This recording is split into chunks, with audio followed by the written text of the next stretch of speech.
તો અત્યારે રાહતના સમાચાર એ મળી રહ્યા છે કે દહેશત વધારતો દીપડો આખરે પાંજરે પુરાઈ ગયો છે। વન વિભાગની ભારે જહેમત બાદ આ દીપડાને પકડી પાડવામાં આવી રહ્યો છે।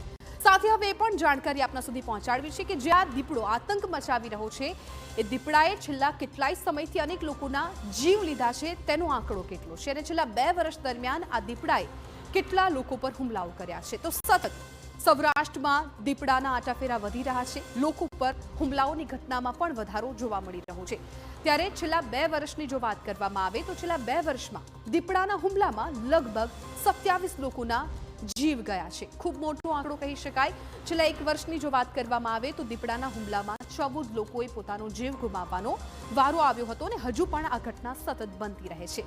હવે એ પણ જાણી લઈએ કે રાજ્યમાં દીપડાઓની સંખ્યા કેટલી છે। તો રાજ્યમાં લગભગ 2274 જેટલા દીપડાઓ વસવાટ કરે છે અને હવે જંગલ વિસ્તારમાંથી આ દીપડાઓ રહેણાંક વિસ્તાર તરફ આવતા જોવા મળી રહ્યા છે।